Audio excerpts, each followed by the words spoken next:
I'm asking the bigger question of who am I? Who am I really? My answer is I am God's child. I am that which is born of all that is.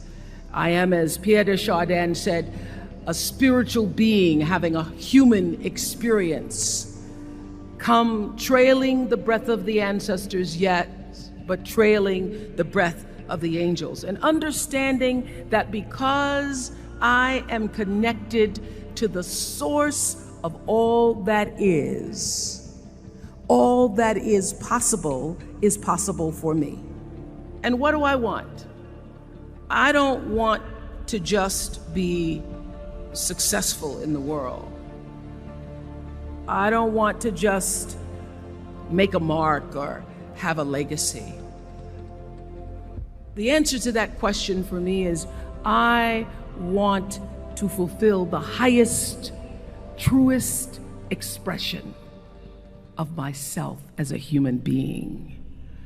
I want to fulfill the promise that the Creator dreamed when He dreamed the cells that made up me. What do I want? You must have some kind of vision for your life. Even if you don't know the plan, you have to have a direction in which you choose to go. I never was the kind of woman who liked to get in a car and just go for a ride. You want to be in the driver's seat of your own life, because if you're not, life will drive you. Knowing who you really are in this space and time that we embody. That's number one. What do you want? Who are you? Number two, you must find a way to serve. Martin Luther King said that not everybody can be famous, but everybody can be great, because greatness is determined by service. Now, we live in a world where everybody wants to be famous and where we admire people for just being famous. We think being known brings us value. The truth is, all of that will fade in time. Service and the significance that you bring to your service is that which is lasting.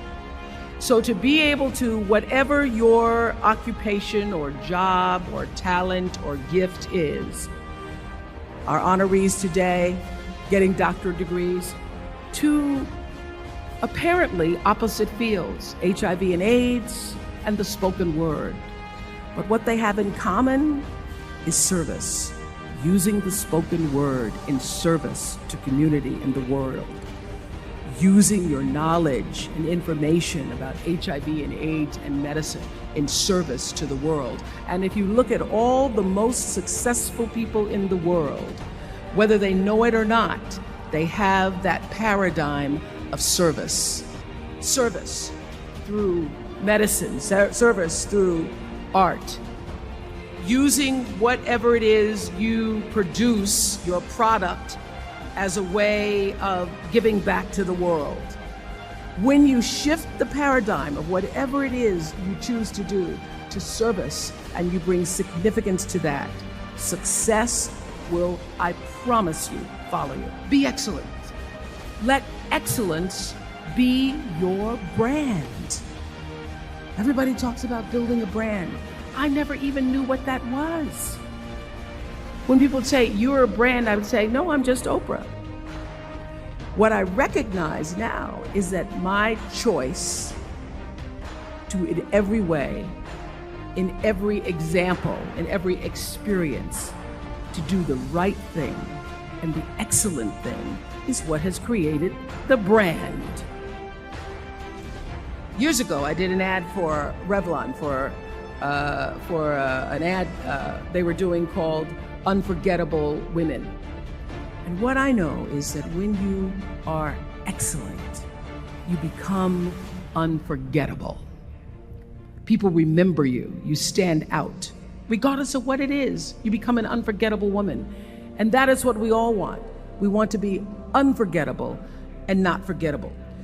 So doing the right thing, even when nobody knows you're doing the right thing, will always bring the right thing to you. I promise you that. Why? Because the third law of motion is always at work. For every action, there's an equal and opposite reaction. That is so true in all of our lives. Everything you even try to do to me, already done to you. So you don't have to worry about revenge or getting back at somebody, making sure they pay. You just have to do the right thing, and the right thing will follow you even when people don't support it. I remember many times on my show. There are many shows y'all never saw. And the reason you didn't see them is because I got the last vote. The most important thing I have come to know in doing the right thing and making the right choices is understanding what we talked about yesterday. All of you leaving here have the potential for enormous success. There's a price that comes with that. People don't always like you, and they're not always happy for you. And if you surround yourself with people who are not accustomed to your success, they become fearful, they become scared, because you are reflecting back something to them that they don't recognize. People who want the best for you want you to be your best. So my greatest advice to you is to surround yourself with people who are going to fill your cup until your cup runneth over. I'm so full, my cup runneth over. And to know that once your cup runneth over, you cannot spend your life with your gallon-size offerings, offering them to pint-sized people.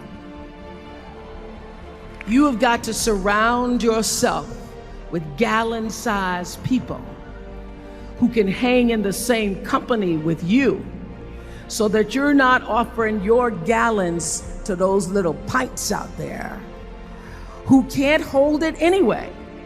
The biggest choices begin and end with you, your internal big questions. Who do I want to be in the world? My relationship to source energy, to all that is God. Your experience of that which is all life, which is divine and universal. Being connected and aligned with that.